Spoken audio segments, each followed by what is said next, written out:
Good morning and welcome to the New York City hybrid hearing on the Committee on Oversight and Investigation, jointly with the Committee on Contract. At this time, please silence all electronic devices to vibrate. If you do wish to submit testimony, you may do so at testimony@council.nyc.gov. I repeat, testimony@council.nyc.gov. Chairs, we're ready to begin.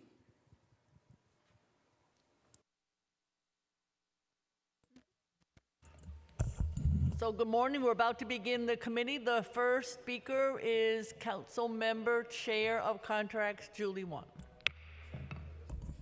Good morning. I am Council Member Julie Won, Chair of Committee on Contracts. Thank you for joining us for this joint hearing with Committee of Oversight Investigations chaired by Council Member Gail Brewer. We're here today to talk about the massive contracting needs incurred by the city after the COVID-19 pandemic struck 2 years ago. Almost overnight, New York City had to stand up entire public health systems for testing, tracing, vaccinations, and PPE procurement, among other public health needs. By necessity, we had to rely on outside contractors to secure the tools to keep ourselves healthy and contain the virus's spread, while adapting our city as a new normal. More than 2 years and many billion dollars later, it is imperative to account for how our money was spent. The purpose of this hearing is to ask, how do we keep track of all of these contracts? Did the city get what it paid for? And did we make the best use of the system we already had in place for ensuring our contracts are fulfilled with the highest standards for integrity? New York City pioneered vendor integrity best practices. In 1996, following a decade of investigations into the penetration of our construction industry by organized crime, the Department of Investigation launched its Vendor Integrity Monitor program. Under this initiative, firms paid for outside monitors to come in and impose codes of ethics and ensure contracts are fulfilled in good faith. The Vendor Integrity Monitor program allowed the city to award contracts to vendors with an additional layer of outside oversight, without incurring more costs for taxpayers. It's been expanded after September 11th, the City Times scandal, and Hurricane Sandy. Congress cited DOI's efforts as a national model. But in the last decade, its use has atrophied, with the number of active agreements falling to a decade low in fiscal year 2021. We hope the Department of Investigation can explain why the integrity monitoring program has declined, even as the COVID response forced the city to pay billions to contractors under emergency procurement rules. Thank you to my central staff team of lead counsel Alex Polinoff and policy analyst Alex Yabalon, as well as my chief of staff Carolina Gill, legislative director Isaac Blazenstein, and for all helping prepare for this hearing. With that, let's begin. So I'm Gail Brewer. I'm chair of the Committee on Oversight and Investigation, and I really love working with Committee on Contracts Chair Julie Won. Today, we're going to focus on the steps the administration is taking to ensure that companies that do business with the city are not engaged in fraud, corruption, abuse, and any other conduct, and I think we all agree with that. Mayor Adams has emphasized his commitment to reducing government waste and inefficiency. But when we talk about good government, we can't just focus on the activities of city agencies. We also need to look at the hundreds of firms and nonprofits that the city pays to deliver essential goods and services. And unfortunately, the papers are full of what happened today at Rikers Island with a nonprofit that was working there. Lots of problems.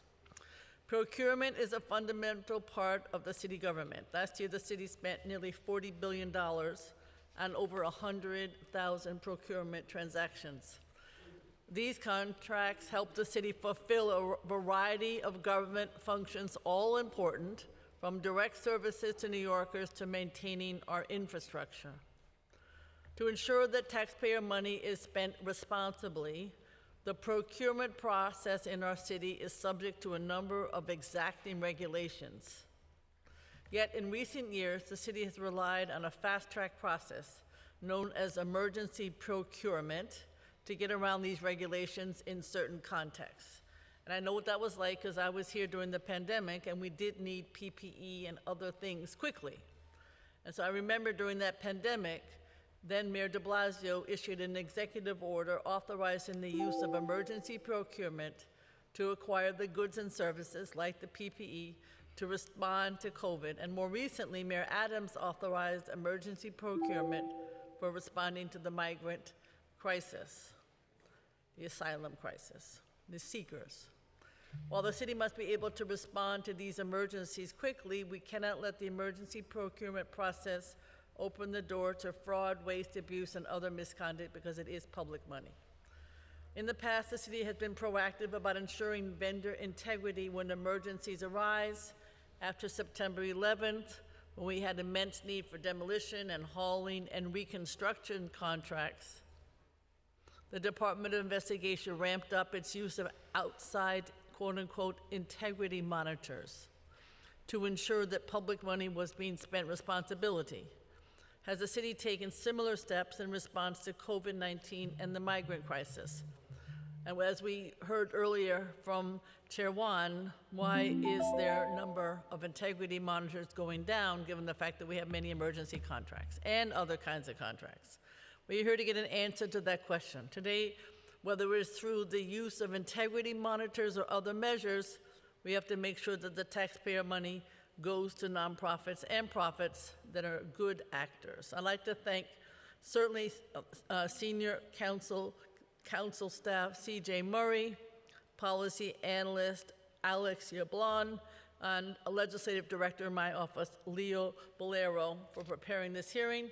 And now we'll turn it over to CJ Murray. Thank you, chairs.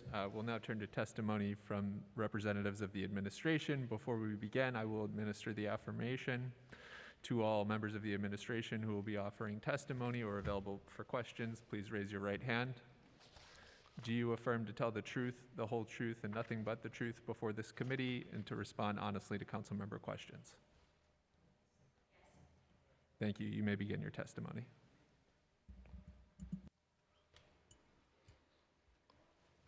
Good morning. Hello, Chair Juan and members of the Contracts Committee and Committee on Oversight Investigations. Thank you for taking the time to hold this important hearing today on the topic of maintaining vendor integrity through the pandemic. My name is Lisa Flores, and I serve as the Director of the Mayor's Office of Contract Services and the City Chief Procurement Officer. I'm joined by MOC's General Counsel Annie Meredith, as well as our colleagues, Commissioner from the Department of Investigation. As many of you know, MOCS is an oversight agency responsible for ensuring compliance with the city's procurement rules and leading reform initiatives to improve the procurement process. MOCS has a wide purview over procurement. We implement technology solutions to bring the process into the digital era, lead legislative advocacy efforts to make sure the procurement rules match our modern reality, provide hands-on support for agencies and vendors to speed up procurement, and provide strategic consultation to help agencies improve their procurement outcomes. Part of this last activity involves reviewing contracts and contractors for risk, supporting agencies with any remedial actions needed to mitigate risk, and implementing safeguards to protect against waste, fraud, and abuse.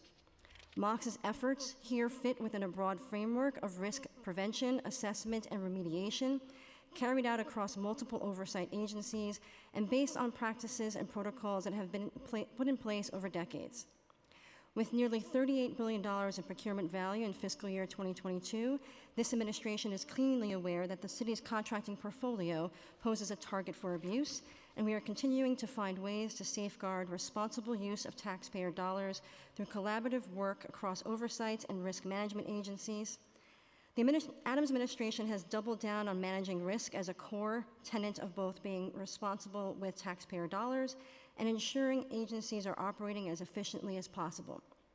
The newly created Mayor's Office of Risk Management and Compliance is responsible for reviewing and enhancing risk protocols to find the most effective safeguards we can implement without overburdening the city's notoriously cumbersome procurement process.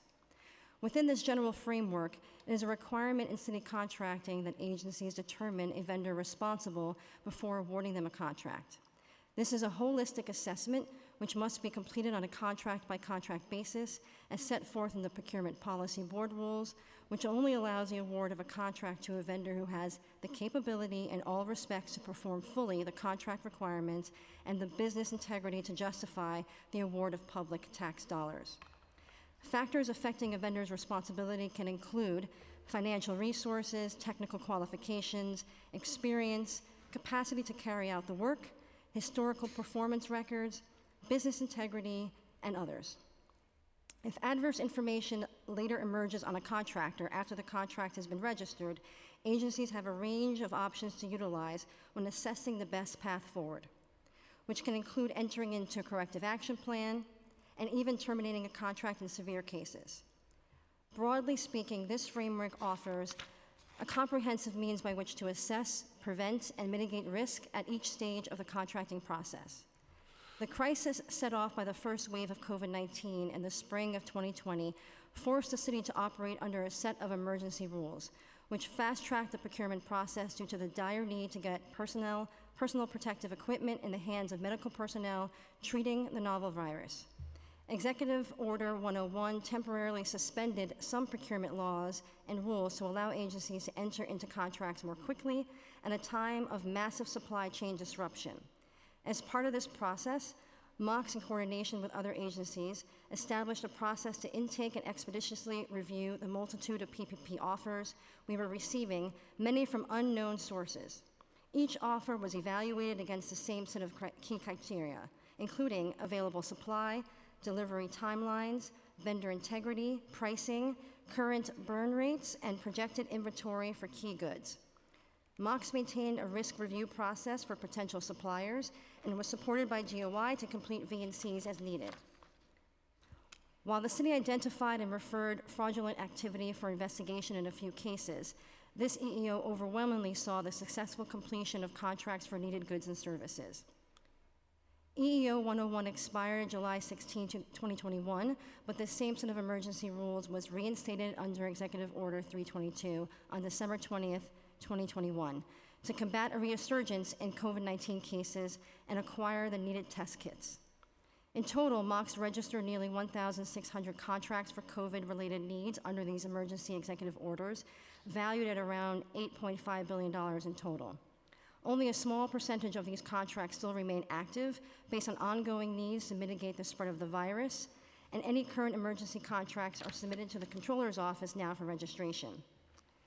Turning to the bills in front of us today, Intro 300, 301, and 453, MOX shares the Council's goal of strengthening the city's oversight of waste, fraud, and abuse of city contract dollars, and further supports the goal to use contract language to address conflicts of interest and potential wasteful spending.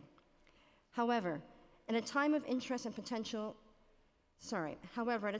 there is consensus on streamlining the process to ensure that it doesn't pose an obstacle to getting providers paid on time, we want to thoroughly consider the impact from these bills. And we're happy to continue this conversation with the Council. Thank you for calling this hearing to bring attention to this important topic.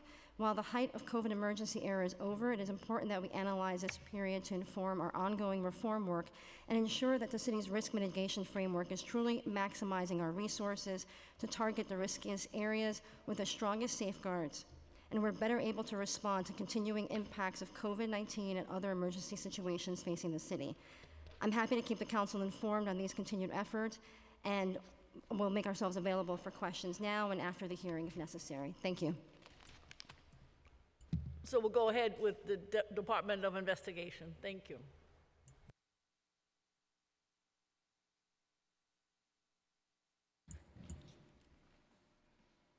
Good morning, and thank you, Chair Wan and Chair Brewer, for the opportunity to address the Committee on Contracts and the Committee on Oversight and Investigations on 3 bills involving vendor integrity oversight and the impact of these bills on the work of the city's Department of Investigation. I should say I'm Jocelyn Strauber, the Commissioner of the Department of Investigation.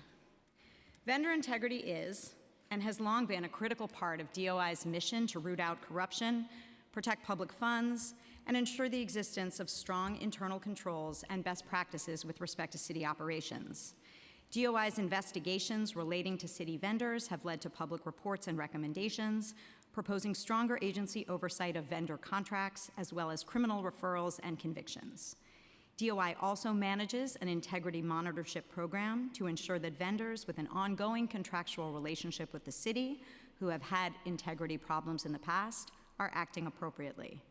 Within the last year, DOI released a report on corruption vulnerabilities in the city's oversight and administration of not-for-profit human services contracts. That is, contracts with third-party nonprofit entities that provide services to New Yorkers in areas like housing, education, and health. The DOI report, based on dozens of corruption and fraud investigations involving nonprofit entities, included recommendations for reform with respect to the city's budgeting, invoicing, and auditing of these contracts.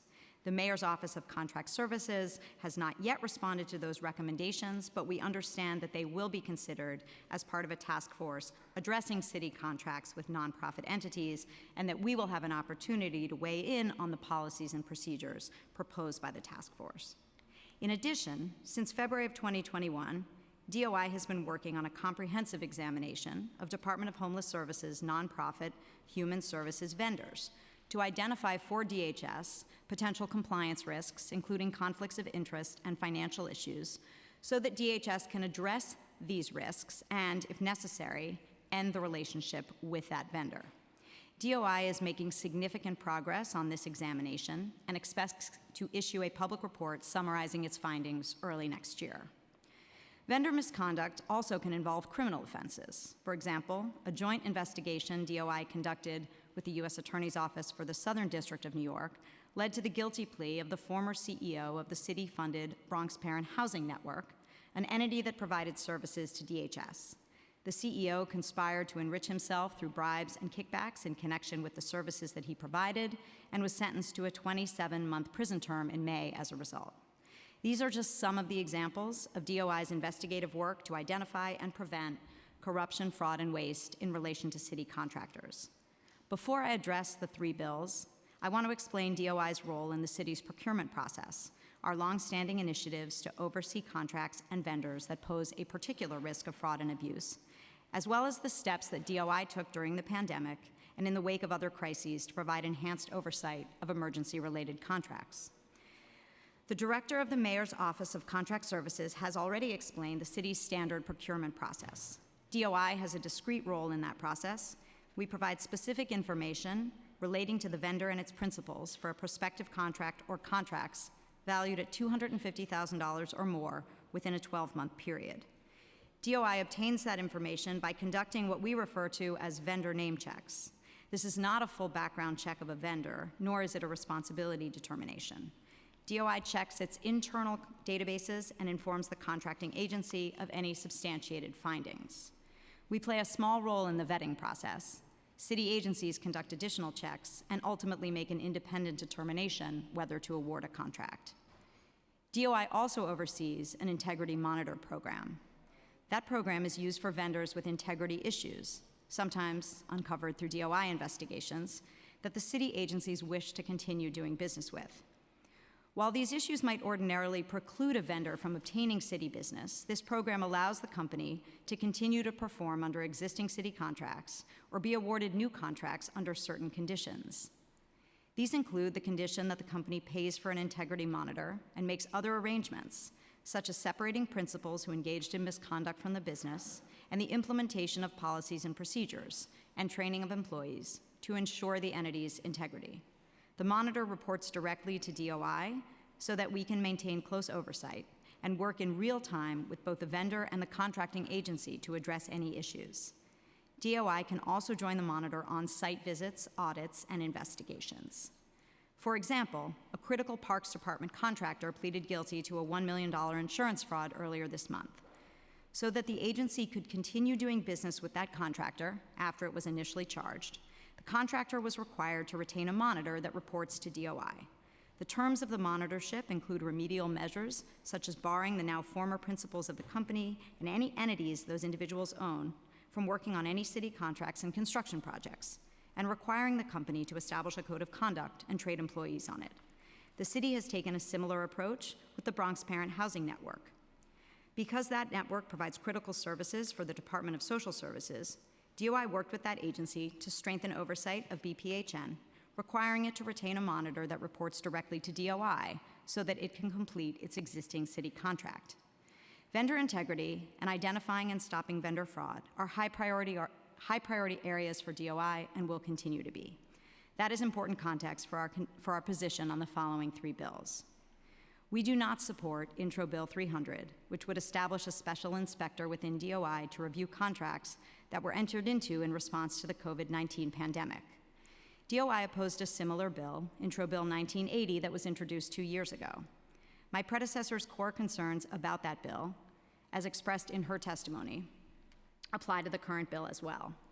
While there have been some minor changes made to the legislation, the current bill contemplates a role for DOI that is not consistent with, nor the best use of our expertise.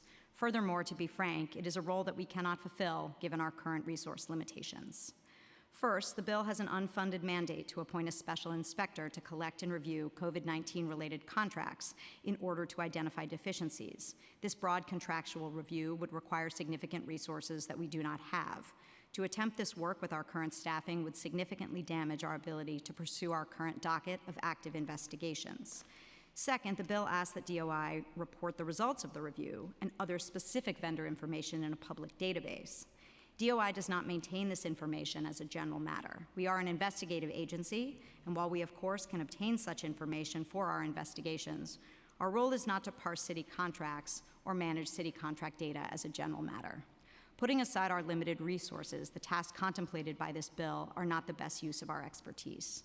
Third, many COVID-19 related contracts have already been awarded during the height of the pandemic, and our understanding is that most of them have concluded or are winding down. Thus, there is a question whether this is an appropriate use of resources at this time. DOI's appropriate role in the wake of a disaster or crisis has always been to use our integrity monitoring expertise to assist. We did so in the wake of Hurricane Sandy with the Rapid Repairs Program, an emergency initiative to fulfill New Yorkers' basic needs, including heat, hot water, and electricity. DOI implemented a monitoring program for RRP to oversee repairs by contractors at over 13,000 residential units. That monitoring led to a number of recommendations for improvement of the Build It Back Better program, criminal convictions of those who sought to defraud the city of disaster relief funds, and a significant cost savings to the city. Similarly, during the pandemic, when the regular procurement rules were suspended so the city could obtain essential items such as PPE, DOI proactively offered to conduct and performed vendor name checks for agency contracting officers, even though in that period such name checks were not required. We also asked the Mayor's Office of Contract Services to provide us with the contracts related to COVID-19 on a rolling basis and gave that list to our inspectors general.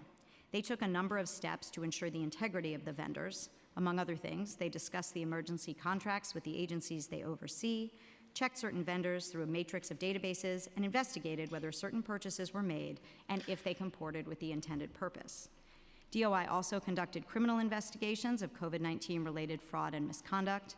One case resulted in a federal conviction of a New Jersey man for a $45 million scheme to defraud the city during the height of the pandemic by trying to supply PPE that he did not possess. In another matter that is pending in federal court, 4 defendants were charged with abusing the city's COVID-19 hotel room isolation program by falsely claiming to be healthcare workers and by selling hotel rooms to ineligible individuals, defrauding the government of $400,000. In our experience, the most effective way to address integrity concerns related to emergency contracting is by engaging an outside integrity monitor that reports to DOI. Our proposed approach has been used numerous times during prior crises in the city that have called for large-scale contracting endeavors, including, for example, in the wake of Hurricane Sandy and in the cleanup of Ground Zero. While my predecessor reasonably suggested the appointment of an integrity monitor for emergency COVID-19 contracting as an oversight option in her 2020 testimony, that appointment likely is no longer timely given the limited number of remaining COVID-19 contracts. With respect to Bill 301, DOI has previously recommended that city contractors be required to make disclosures to aid the city in identifying potential corruption and conflict of interest risks. While this bill may seek to accomplish the same result, DOI disagrees with the bill's approach, and in particular the requirement that standards and procedures be imposed on contractors so that the contractors can determine whether corruption or conflicts exist and make a certification with respect to those issues. The determination and certification that the bill asks vendors to make is usually made by law enforcement or other authorities such as the Conflict of Interest Board, based on laws that are complex and that may differ across state and federal jurisdictions. Such a certification could not be made without a full internal investigation, even if a vendor was well positioned to evaluate whether any identified conduct constituted corruption or a conflict of interest. To extent this requirement prompts a vendor to conduct its own investigation, that could have a negative impact on current or future DOI investigations. And furthermore, the requirement that certifications be made public also could interfere with ongoing investigations. We share the Council's commitment to eradicating corruption and conflicts of interest in city contracting, but note that our proposed approach to this issue was quite different. We recommended in our 2021 report on corruption vulnerabilities in connection with nonprofit contracts that the city require disclosures of information from vendors so that the city could exercise its oversight responsibility with more complete information, among other measures. Intro Bill 453, turning now to that bill, the last one, would require that employees of city vendors report corruption, fraud, waste, abuse, and conflicts to DOI and to cooperate with any investigation. Putting aside any implementation issues, DOI supports the imposition of a reporting requirement on city vendors. As the Council is well aware, reporting of suspected or potential corruption, fraud, or misconduct is critical for DOI to accomplish its mission. The affirmative reporting obligation of New York City employees is a cornerstone of the city's anti-corruption efforts. The city's whistleblower law, prohibition on retaliation against city employees and employees of city contractors further demonstrates the city's intent to root out corruption and protect those who come forward to report it. Imposing a reporting requirement on city contractors certainly will aid in DOI's and the city's critical anti-corruption mission. Thank you very much, and I'm happy to answer any questions the council members may have.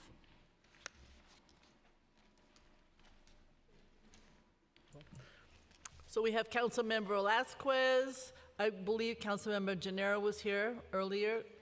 He's here. Councilmember Gennaro, he stepped out for a minute. Councilmember Arola is on Zoom. Councilmembers Nurse, Joseph, and Lee. Thank you so much, everyone, for joining us, and thank you so much to MOX and DOI commissioners for testifying. To start, is there a process by which MOX considers debarment information from city agencies, such as debarment list of the Business Integrity Commission when reviewing potential contract awards?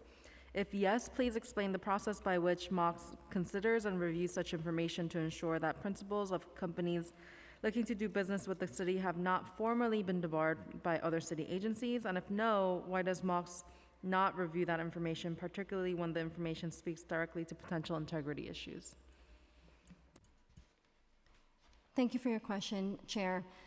At Mayor's Office of Contract Services, we take in a number of lists and a number of different sources of information, which is in Passport, including debarment list from entities that have the authority to debar vendors, such as United States Department of Labor and others. And that is in addition to information that's updated by vendors who are doing business with the city regarding the entity, regarding principals. And we actively seek out, in addition to a multitude of resources of data that we make available in Passport, we actively also seek out information that may not be provided to us in the list, but is timely, that may result in a caution or is populated in Passport. We have the ability now, with having an online system through Passport, to have that information be much more timely than it was in the past when we only had a paper system and everything was through data entry. And so we take it very seriously, the Mayor's Office Contract Services, to ensure that we have robust information in our Passport system so that agencies have everything at their fingertips, in addition to their own research and their own information when determining whether or not a vendor is responsible, whether or not they can be awarded a contract. Yesterday, I found out that there is currently a vendor that is debarred from the federal government, and there's ongoing investigations, but because it has not been finalized, the city continues to do business with them. Can you help me understand why that is?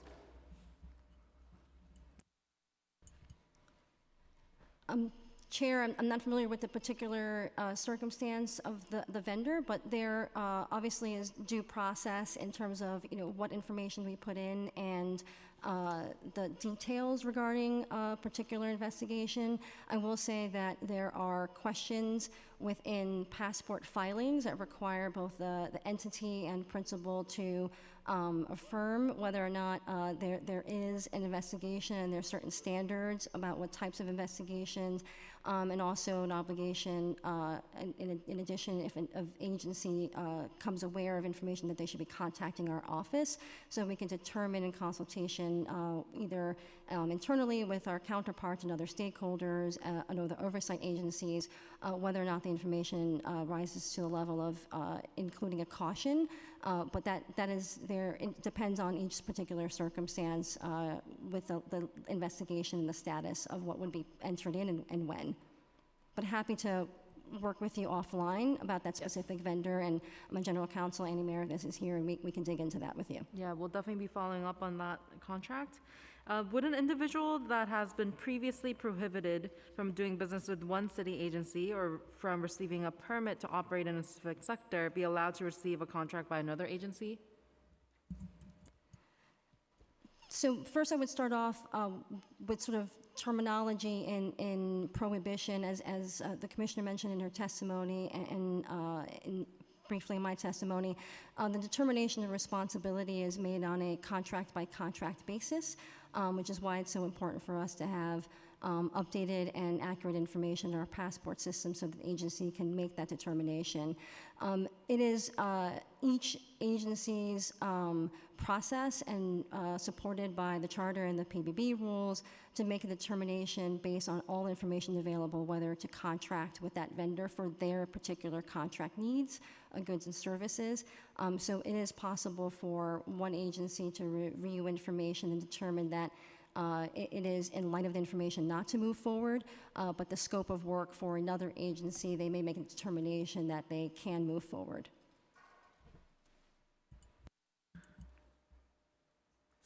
Other than passport, what other processes are in place to share information between agencies regarding potential integrity issues that have been flagged during contract performance?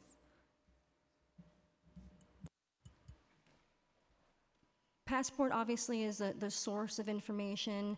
However, we have ongoing conversations and relationships, very strong relationships, again, with our other oversights, including Department of Investigation. And this administration, I think as was mentioned earlier in opening testimony, takes this very seriously and has created the Mayor's Office of Risk Management and Compliance. And that office, we work very closely, as the commissioners also mentioned, on known issues to sort of determine what best practices can be put into place, not only citywide, but in relation to a particular portfolio. But we work very closely with all of our oversight agencies and also other investigatory entities. It may not necessarily, depending on if the information at that particular time cannot be shared for legal reasons, we do communicate closely with our agencies, and in some cases also with the council related to pending contract awards. This may not be directly related, but at a recent meeting on NYCC and our committee, as you probably heard, we were having some water problems at Jacob Reese, and the prime contractor hired contractors to do testing that were not licensed to do so in New York, and you know the end of the story, problems. So how would that have been stopped by any of the work that you've been doing, or it is not relevant? Because those contractors, then it turned out they'd done it before, and we didn't know it until recently. That's another whole story. So how would this have been caught by some of your processes, or how it should have been caught? Thank you for that question, Chair. Well, first I'd start with speaking broadly around subcontractors. And as the commissioner mentioned, there's a dollar threshold for filing for contractors that also applies to subcontractors with a particular dollar amount, $250 within the 12-month aggregate in the 12-month preceding period. And so we do enter information as well into Passport regarding subcontractors and doing business with the city. There's an obligation to file. When agencies, and I'll speak regarding mayoral agencies, when mayoral agencies are moving forward with a subcontractor, their prime is moving forward with a subcontractor, there's a process in the Procurement Policy Board rules that requires the agency to approve of the use of a subcontractor, and there's certain information at a baseline standard that's required to be reviewed, approved, and documented in the agency's contract files. We work really closely with our non-mayoral agencies, NYCC included, does work with us, and their vendors do file and passport, and they have access to the same information that mayoral agencies have. Having said that, I think obviously there's room for improvement overall, and it's part of our reform sort of analysis of how we can further leverage the tools that we have, including passport, for information regarding subcontractors. And I think there'll be opportunity in the future to really improve the type of information and how timely that we have it available in passport. But there is a process in place, and there is a requirement to review that information before making a determination to move forward with a subcontractor. If a vendor has previously had integrity issues regarding past contract performance, what criteria lead them to be banned from receiving future contracts versus being able to receive a contract but with a DOI-appointed monitor? I'm trying to understand the benchmarks. Thank you for that question. There is a sort of holistic review of each contractor in determining whether or not to either award a contract, and as I mentioned in my testimony, throughout the life of the contract, what actions, if any, should be taken regarding integrity information, which includes performance. And so it's a determination based on the needs of the city and the ability for other transactions to meet those needs of the city for goods and services.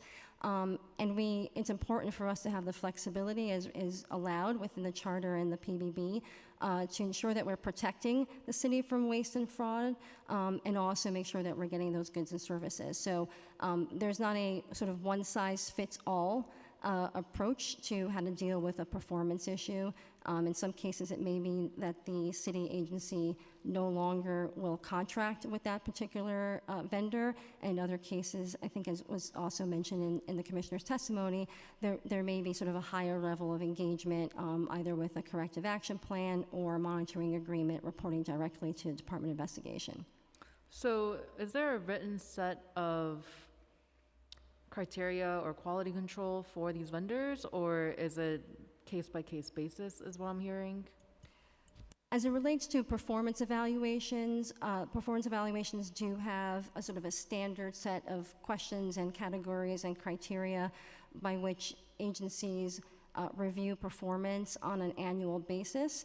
And obviously, that's sort of a summary of the contractual obligations regarding performance that is specific to each contract and that scope of work. Just regarding MBEs, I don't know if it's you or SBS, but what are the steps for bidders and contractors to be properly vetted to verify that they are MBEs and WBEs? And does Marks review and audit agency-specific goals for awarding contracts to these bidders? I must admit I thought it was SBS, but please answer. Thank you, Chair, for that question. You're right. The Department of Small Business Service is responsible for the certification process, and so reviewing a vendor's information to determine whether or not they meet the standards for sort of being certified as an MWBE is the purview of the Department of Small Business Services. And so that is at the vendor level for certification. At the contract level, our office does review contracts from city agencies, And in terms of whether or not there are goals and the level of goals on a particular contract, that is something that is within the purview of our office in reviewing either prior to the solicitation going out and throughout the process. So we work very closely, obviously, with Department of Small Business Services to ensure that our system has accurate information regarding certification, and any changes to that certification is accessible to agencies.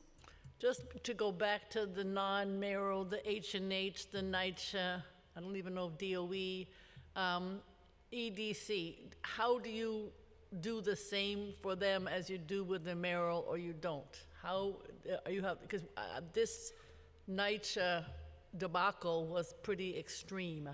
So how do you deal with those agencies just on an overall basis? Is it the same as the mayoral? It's not the same. I knew the answer already. As I mentioned, I want to make it clear that Passport, in terms of filings and obligation to file, vendors' obligation to file, and subcontractors, and that information both being entered into and accessible within the Passport system, is the same across all agencies. So NYCC and H&H and all of the mayoral and non-mayoral agencies can access and interact with our office as it relates to the vendor filings. We do not have oversight of the non-mayoral agencies in terms of their procurement processes. Okay, something to talk about. In August, Mayor Adams announced an emergency procurement declaration, as we know, for the shelter and services for people seeking asylum. What goods and services has the city procured pursuant to this declaration? And of course, we want to know about the money, and of course, are there more goods and services to be purchased? Some of us have been quite familiar with this issue. Thank you for that question, Chair. Obviously, the crisis and the emergency that the administration of the city is dealing with now is a new crisis in terms of comparison to previous emergencies that the city has encountered. The Adams administration acted swiftly and with compassion in order to ensure that we are meeting the needs at this time of asylum seekers. And obviously that impacts a number of different goods and services to be provided and is ongoing. There's a collaboration centralized with City Hall amongst multiple agencies that are ensuring that we're being actively participating in making sure that we have all of the services and goods available. I did not come today, I apologize, Chair, with that summary information, but happy to follow up afterwards with what we have at hand at this time, and which obviously is a ongoing, changing situation, but happy to follow up after this hearing. Thank you. Did MOX perform the standard integrity checks for contracts related to migrant crisis?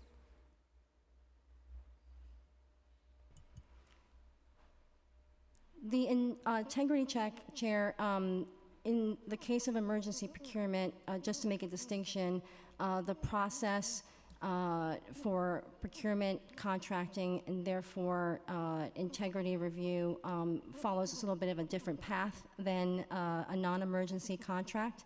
And so we're working really closely, obviously, with our partners. The agencies, as always, in particular in this emergency, are looking at all available contracting in terms of selecting vendors at the time of an emergency. This particular process is following the standard emergency procurement process, which means that both under the charter and the procurement policy board rules, agencies receive authority, approval from the Comptroller's Office and the Law Department to use this method.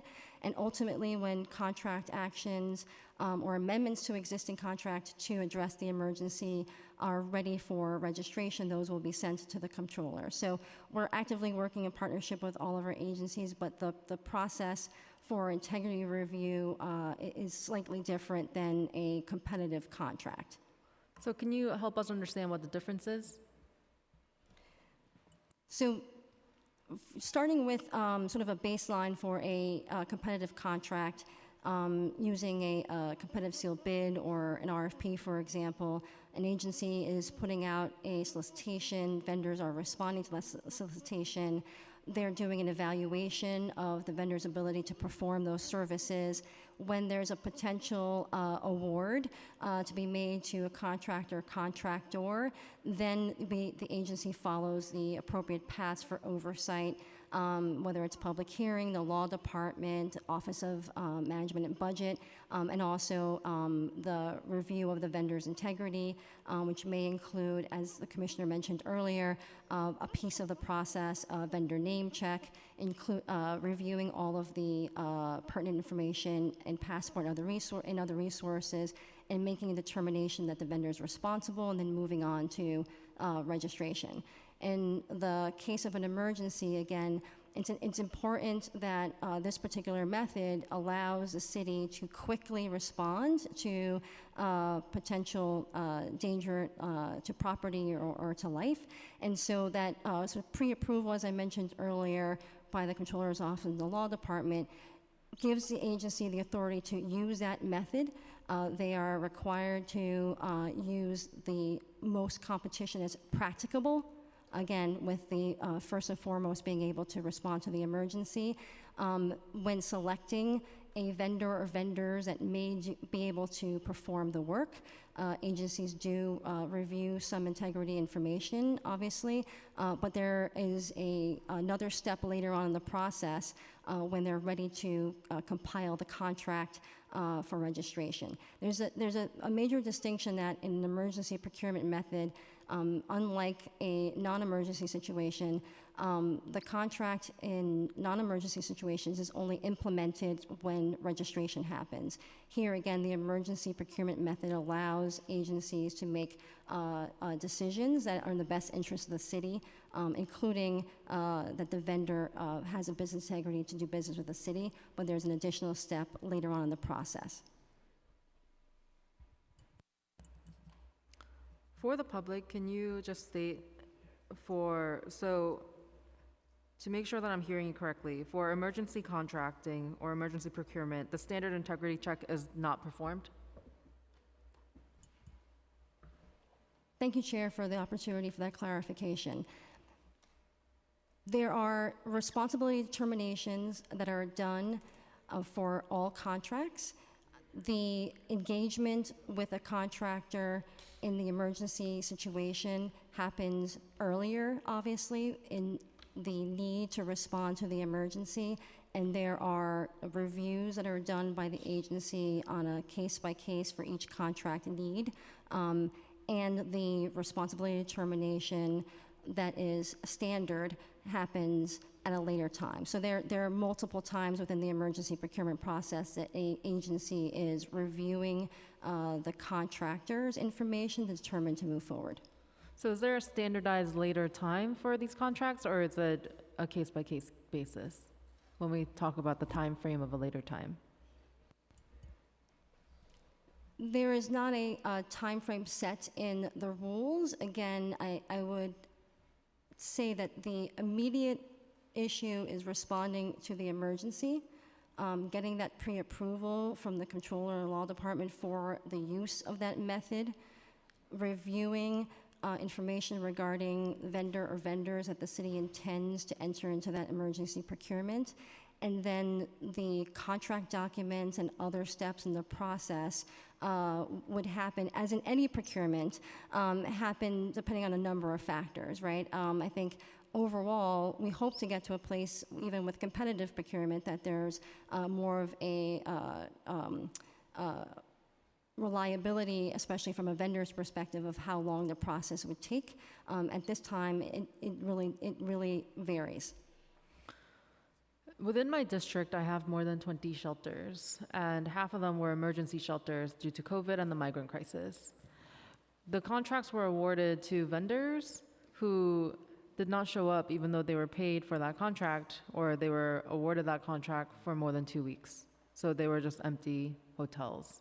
So I'm trying to understand what review process there is to ensure that they are carrying out the work that they have been awarded for, even in a case of an emergency, especially in what time frame. Sometimes it's 2 weeks, sometimes it's 6 weeks, where the hotel remains empty because the vendor is not around. Thank you, Chair. can't speak to the specifics of those particular locations or contracts.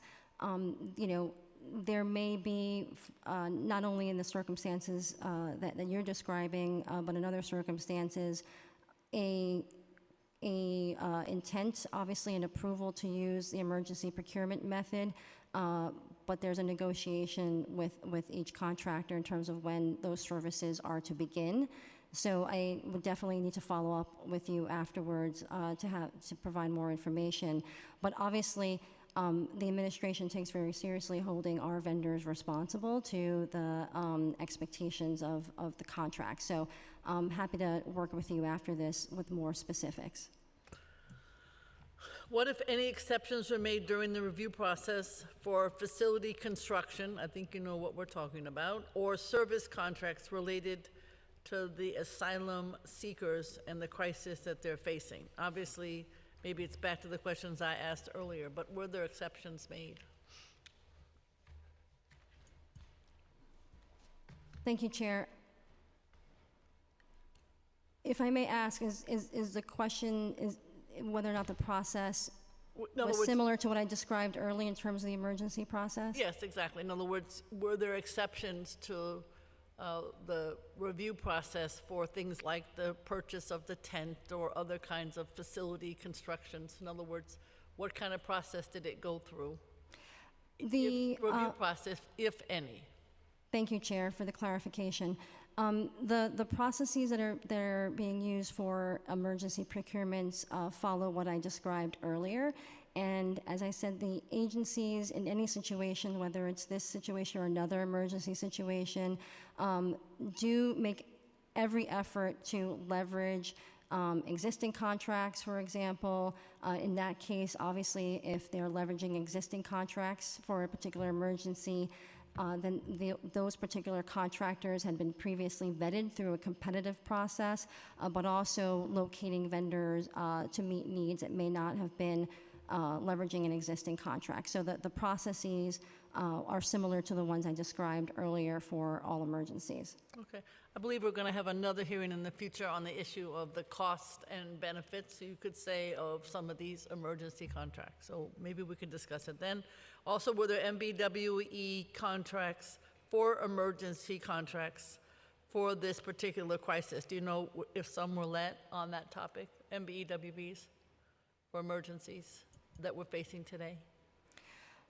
MWEs are always a high consideration for the administration in all cases, including emergency situations, and that would include both as prime contractors and potentially subcontractors, which I'm sure you know, Chair, may be part of the process at any time during the contract, depending on the needs. I don't have in front of me today, Chair, specifics on those contracts regarding MWEs, as it's an ever-changing, ongoing situation. But definitely look forward to circling back with you when we have more information to provide to you regarding MWEs. Thank you very much. I'm going to switch to the Department of Investigation. I know that you talked about the integrity monitor process. I know Chair Wan and I were just wondering why the numbers have gone down, so we'd like to understand it. Are the agreements typically the result of deferred prosecution agreements, proactive work by DOI, complaints, and just in terms of the numbers and why? Sure, thank you, Chair Brewer. So first of all, just to give you the background, there are really two types of integrity monitorships that DOI does. One I would call proactive monitors, and two would be rehabilitative monitors.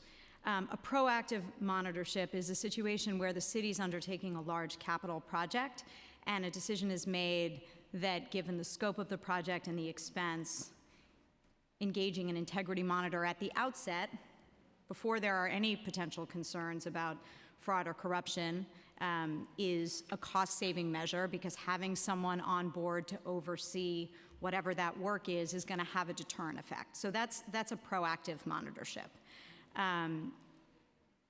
In that situation, we would work with a contracting agency to develop a scope of work for the monitorship. We would issue an RFP for the monitor, and we would then select a monitor that would be paid for by the city and usually out of the budget for the project. And there is such a monitor, for example, for the borough-based jails project. So that's just one example of a proactive monitorship. A rehabilitative monitorship, as the director just mentioned, is really for companies that have had some sort of problem. They've been the subject of an investigation. They're indicted or convicted, either the company or the principals. But for whatever reason, there is a need for the city to continue working with that company. And that could be because they provide a service that is not really readily available from any other entity. It might be because they're in the midst of a significant contract, and changing vendors at that stage in the game could cause delay and significant expense to the city. So there are a number of reasons why the city might choose to continue working with an entity that has integrity issues. When that happens, the general process would be that DOI would work with the agency to address the need for a monitor, and then again negotiate the terms with the vendor and with their legal representative, what the terms of the monitorship would be. And I think it's important to note here that this is not just a question of having an outside entity supervised by DOI to sort of watch the progress of the project. The other thing that is typically part of these monitoring agreements, we might, for example, require the company, let's say there are indicted or convicted principals of the company. We would often require that they be removed from the company so that they are no longer benefiting from the contract, although the entity can continue to perform the work. We might also require that the company put in place policies and procedures designed to address corruption issues, waste issues, whatever the issues that specific entity might be, and also that they would provide training to their employees. So the goal, yes, it is to oversee the project and the entity. It is also, if possible, to try to rehabilitate the entity. It may be that at the end of this process, this entity transforms into one that the city will want to have a continuing contracting relationship with. So that's an overview of the process, and whichever monitorship we're talking about, DOI plays an oversight role. So we are, obviously involved in the terms of the monitorship, and then we are receiving sort of real-time reports from the monitor of what they're seeing. That way, if there are issues that arise during the monitorship, we can address them with the vendor, their counsel, and the contracting agency. To your question about numbers, at least the numbers from recent years, if we go back to fiscal year 18, we had 15 integrity monitorships that year, and going forward in 19 we had 13, in 20 we had 12, in 2021 we had 10, and in 22 we were back up to 12. So to some extent there's a downward trend, but I just want to flag that in 18, that the 15 monitors included 4 that were part of the Build Back Better, the post-Hurricane Sandy rebuilding. And so to some extent that number, you could argue, is somewhat... Those are the ones that the houses never ended up what they were supposed to be. There were some issues that came out of that rebuilding, yes. There were some criminal cases that came out of that. But that number 15 really incorporates 4 monitorships from that time. So you could argue that really that's because the project was so big, we had 4 separate ones. But it's really one event. So I think that if you look at it that way, the trend is a little less sharply downward. The need for these monitors, it comes out of the city needing to continue to use an entity that has had issues. And so the more of those there are, the more of these monitorships we would do. So it's not, I really can't give a more precise explanation for why the number went down. We certainly haven't changed our practice or approach to these monitorships. That is not the reason. Who are these monitors? Are they law firms? Are they former city employees? Do they have issues, or has it been pretty clean? The monitors themselves, I'm not aware of the monitors ever having issues. We have a long list of firms that we have worked with in the past who are sort of operate in this space. There are law firms, but there are also firms that are really more exclusively monitoring firms. They have a range of different types of expertise. For certain projects, you might need engineering expertise. For others, it might be more standard auditing expertise. So it really depends on the project. I'm not aware of us ever having an issue with the monitors themselves. And do you have enough staff? Obviously, this is an issue. I think I was helpful in getting a little bit more money in the last budget because I believe that you should have enough staff, but do you have enough staff to oversee the monitoring situation? I know you have to say yes, but can you be more honest? I can say yes and be honest in this way, which is that we certainly do have enough folks to oversee the monitorships that we're doing. We have not cut back on monitorships because of a lack of staff. However, it takes time to work through these contracts and to get them up and running. And what I will say is that the decrease in staff, which has affected our agency as a whole, including our vendor integrity unit, it takes a little bit longer to get these monitorships up and running. And that, I think, is the primary way where we see the impact of our reduced staffing on this part of our program. DOI has proactively launched vendor integrity monitor campaigns ahead of large-scale contracting initiatives such as the 9/11 response.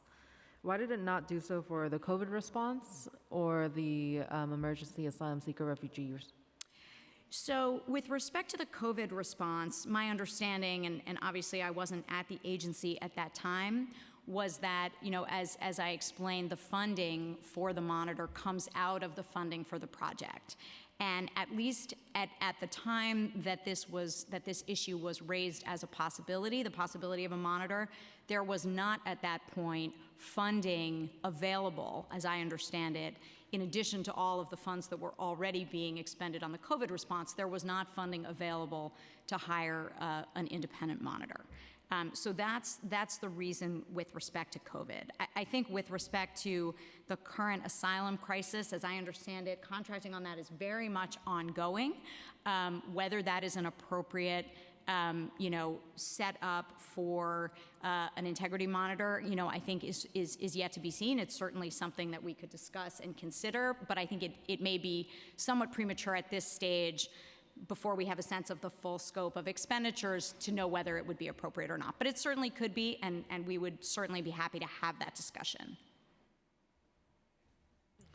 Can DOI update us on your efforts with health and hospitals following the Eugene Robertson bribery case? Sure. So just one clarification is that was an embezzlement case. So not strictly speaking a bribery case. There was a high-level Bellevue Hospital employee who embezzled over $50,000 in rent checks from a hospital concessions vendor.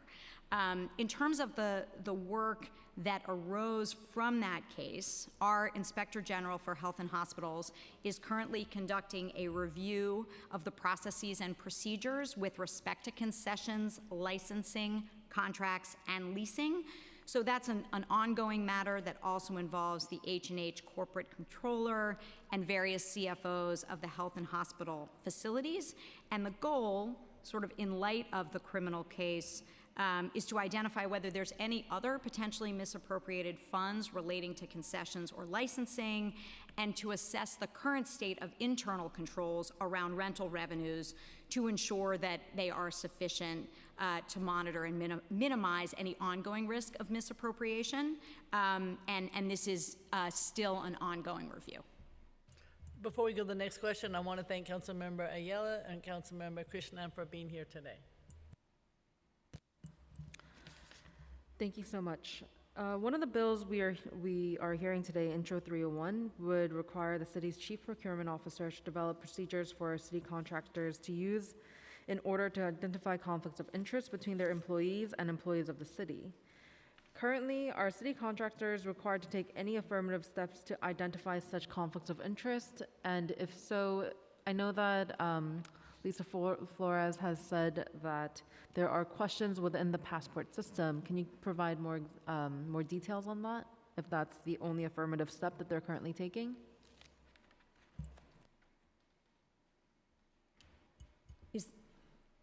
I'm not sure who that question is directed to. I can speak to some of the recommendations we made for enhanced disclosures. You may have more current information about the current disclosures. I think definitely you should start. Okay. So I actually cannot speak in detail to exactly what is currently in Passport. I know there is some information in there from which conflict of interest issues can be identified. The recommendations that we made in our 2021 report on nonprofit human services contracts, and remember this was specifically directed to nonprofits, called for disclosure of executive compensation and also called for information about relationships between the contractor and the subcontractor, the contractor and any other sources of city income.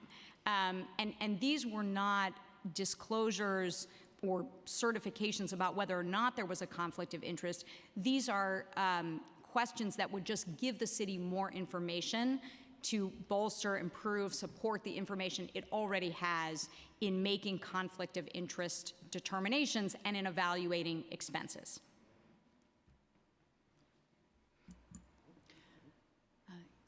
And sure, and I will continue the response. And thank you, Commissioner. We are actively reviewing DOI's recommendations as it relates to conflicts of interest, and really appreciate their thoughtful recommendations, and are working with all of the stakeholders to figure out the best way to incorporate and respond to those recommendations. In terms of current information, there is language in our standard contracts that vendors must disclose information as it relates to conflicts of interest. And in the standard vendor disclosures that are made in Passport, as the Commissioner pointed out, there is information that agencies can use and leverage to look further into conflicts of interest. However, as Commissioner Flores, Director Flores mentioned, we are always looking for ways to improve the process, and are, welcome any input or thoughts from the Council on strengthening that. And we will continue to look at the recommendations, and we agree with the spirit of the recommendations in the bill as it relates to considering conflicts of interest. For Intro 301, it also requires the Chief Procurement Officer to develop procedures for contractors to use in order to identify whether their employees have engaged in corruption, criminal activity, or other misconduct related to the contract. Currently, what affirmative steps are city contracts required to take to prevent this kind of misconduct?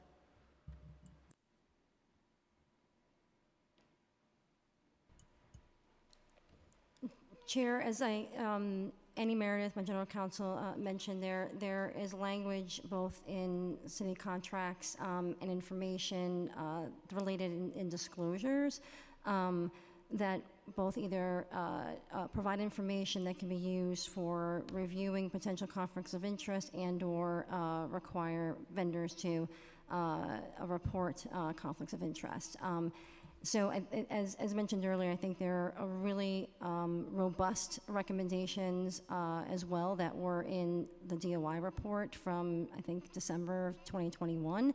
And this administration takes it very seriously and is really committed to figuring out with our stakeholders how do we implement the appropriate procedures, have the appropriate tools to do that in a way that does not burden the procurement process, because we do not want the unintended consequence to add layers, which has happened over many decades of adding additional layers to processes without necessarily reviewing if those layers are pertinent now in the procurement system that we have now, which is obviously not paper, and obviously really needs us to be nimble, flexible, and ensure that we both balance contracting with vendors who have the business integrity, vendor integrity, prevent waste and fraud, and also get contractors paid on time.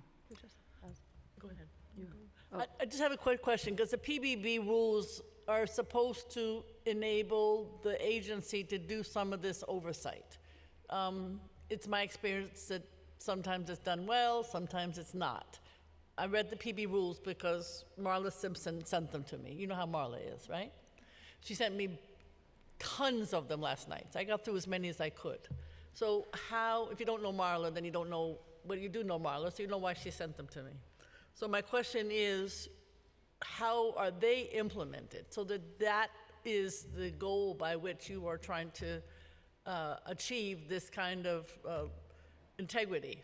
How is that not followed, or is it followed? How are we dealing with the PB rules? That's what I'm trying to say. Thank you, Chair. Yes, I do have the pleasure of knowing Marla Simpson when she was the cheapo at my first gig at the Mayor's Office of That's what Contract she told me. Services. So I am very familiar with the PBB rules thanks to her leadership and obviously her brilliance in this space and commitment to the city over many years of service. So I think I would start off by saying, we're in a time when it's unprecedented that we have partnerships with many stakeholders, including the Controller's Office, to not only look at how do we improve the processes within the existing paradigm and framework, but really look at what's not working. What do we need to leverage? What do we need to improve to ensure that it is a standardized process to meet multiple goals, right? Standardized process to ensure, again, as always, this is taxpayer dollars, and so we hold ourselves accountable to that, ensuring that we prevent waste and fraud, and our oversight in conjunction with DOI and others, we touch these procurements at different points in the process to ensure that. But also it's very important that many of the rules that we have, including ones, I'm sure if you read it, at the beginning of the PBB rules, for example, there are rules that still refer to VHS tapes, right? And that's just one example how we are not necessarily operating in a paradigm with the rules that meets the current needs of speed and ability to respond. So we as an oversight review the procurement processes and review performance by agencies in maintaining adherence to those rules. But I also just want to say that I don't want to lose the fact that it's really important for this time that we have impactful changes to the rules that speeds the process, makes it more efficient, more accountable and transparent, just to name a few. And that's the integrity review process, as everything else in the PBB rules, is open season as we're doing review of the PBB rules and other regulations for reform. For the passport system, internally as an agency who is looking to contract, is there a very clear flag for those who have conflict of interest or any sort of misconduct in the past?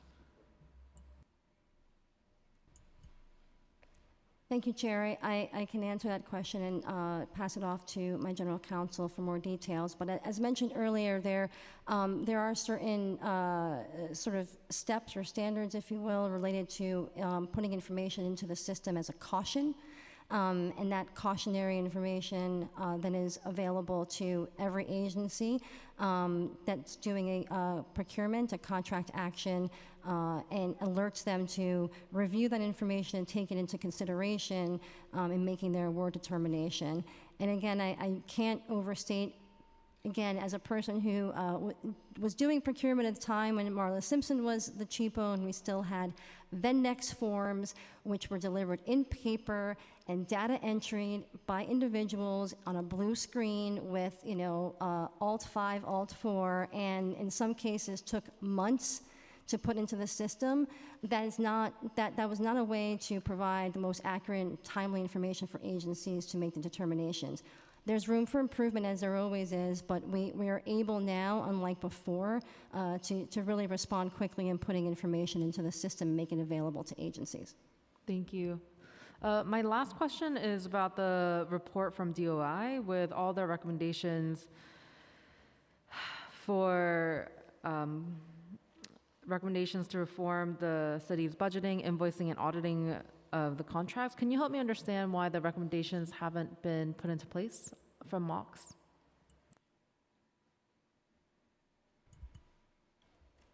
Thank you for that question.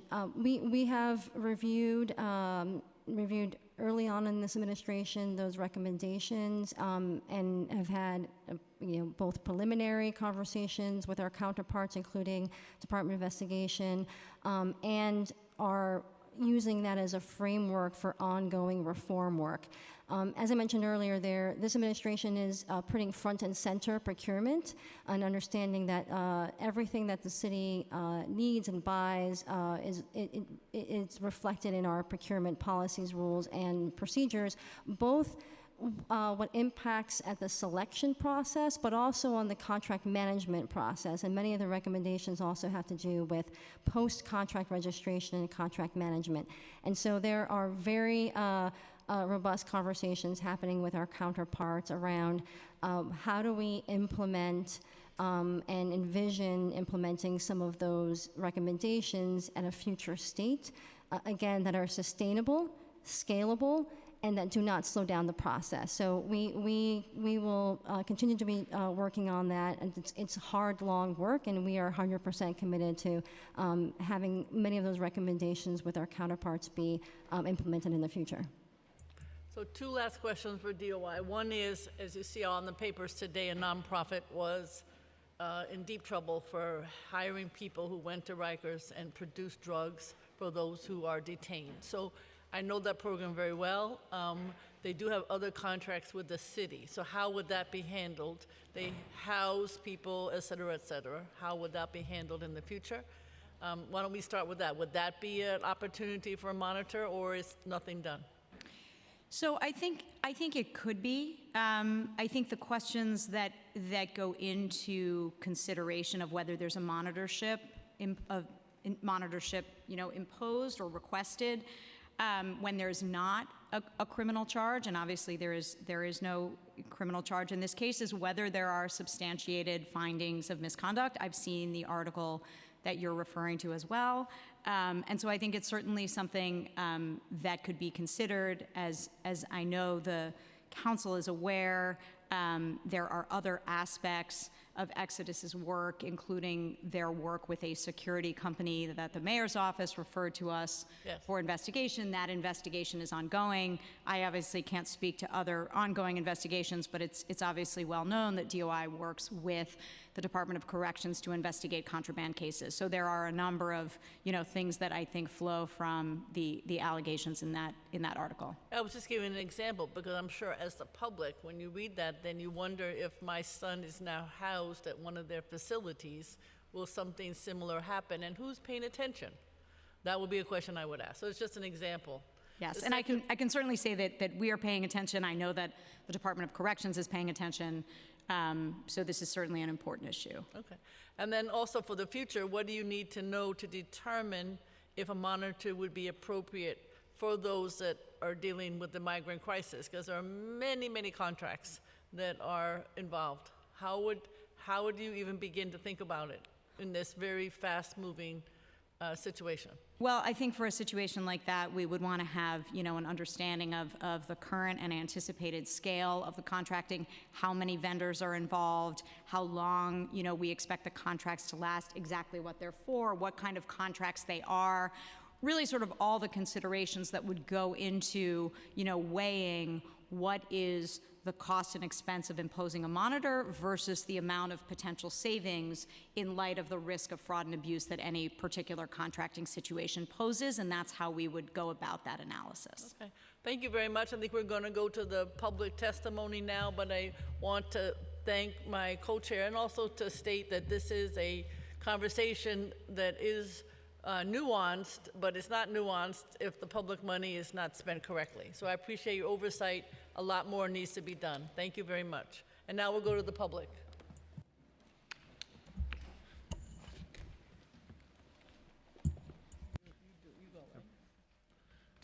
Thank you, chairs. We'll now turn to public testimony. Our first panelist will be Tawaki Komatsu.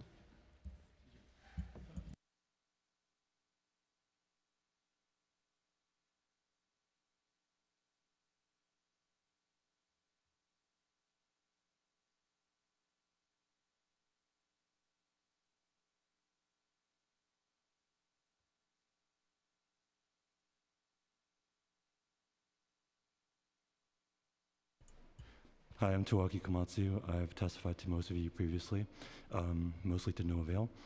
I guess the people that just testified was the Commissioner of DOI, someone from Mox. I came here late, so I'm not sure if they testified under oath, subject to the penalties of perjury. But the point is that they lied to your face. They testified under oath. Okay. Point is they lied to your face. Ms. Brewer, you and I have had conversations repeatedly about contract matters.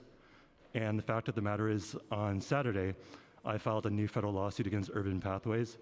The point is, when the city issues contracts to various vendors, they have public hearings.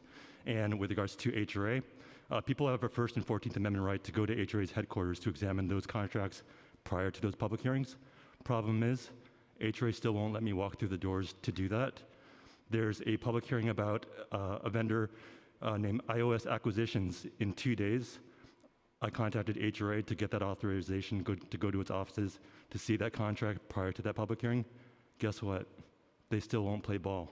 So the point is, today's hearing is about oversight, to give your team, I guess, further responsibility to provide oversight of the city's contracting processes and procedures. Problem is, you and I have had these conversations previously, not just you, but even people on your committee. I'm sure there are more people than are currently here in the room today. Guess what? They're not here. So the point is, when people take time out of their day to come here to talk about fraud, waste, abuse, all that stuff, they go to DOI's offices to actually report that. DOI doesn't do anything. They just refer the matter back to HRA. So the point is, when you and I have these conversations, whether it's about not being able to walk through the doors to go to a town hall meeting to talk about waste, fraud, and abuse about contracts, then why exactly should people give your team authorization to provide proper oversight of contracts when, for the longest time, it hasn't been doing that? Thank you very much for your testimony. Thank you. Councilmember Yeager has joined us. Thank you. And I also want to state that Williamsburg Prep High School is up on the balcony. Thank you very much for joining us. Thank you. That's it. So we don't have anyone from the public who is on the Zoom currently, and there's no one else here in person who has signed up to testify, so I'll turn it back to Chair Brewer to close us out. Thank you very much. This is an important hearing. We are going to continue to follow up, I think particularly because we have so many emergency contracts. They need particular scrutiny. Thank you all for joining us today. This hearing is concluded.